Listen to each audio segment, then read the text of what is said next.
ख्रिस्त माझा तारणार, मला वाटे प्रिय फार. ख्रिस्त माझा तारणार, मला वाटे प्रिय फार.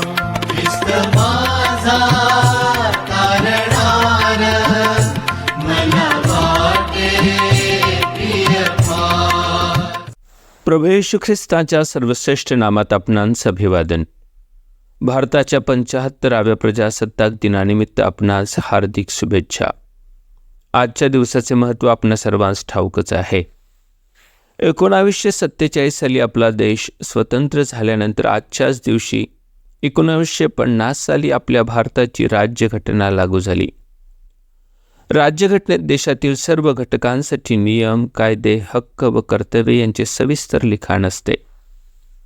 या नियम कायद्यांचे सर्वांनी काळजीपूर्वक पालन केल्यास सर्वांचे हित साधले जाऊन देशाची प्रगती होते. मिस्राच्या 400 वर्षाच्या दास्यातून परमेश्वराने इस्रायलाला मुक्त केले व त्यांना स्वतःचे राष्ट्र, खास प्रजा बनविले. देवाने मोशेद्वारे त्यांना नियमशास्त्र दिले. त्यात त्यांच्यासाठी नियम, कायदे, विधी व कर्तव्य सविस्तर सांगून ठेविले. अनुवादाच्या 28व्या अध्यायातील पहिल्या वचनात इस्रायलाला सांगण्यात आले की, तुझा देव परमेश्वर याची वाणी तू लक्षपूर्वक ऐकशील आणि ज्या ह्या सर्व आज्ञा आज मी तुला निवेदन करीत आहे त्या मान्य करून पाळशील, तर तो पृथ्वीवरील सर्व राष्ट्रांहून तुला उच्च करेल.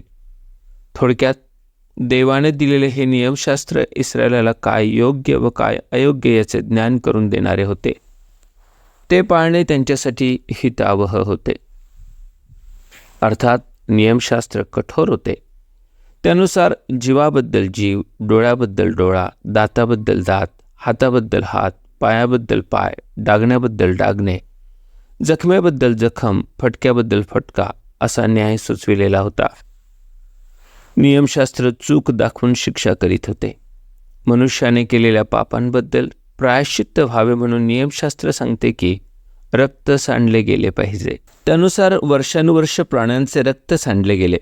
या अर्पणांतून मनुष्याला त्याच्या पापांची कायमची सुटका मिळू शकली नाही. म्हणूनच देवाचा नियम पूर्ण करण्यासाठी देवाचा पुत्र प्रभू येशू ख्रिस्त या भूतलावर मानवी रूपात जन्मला.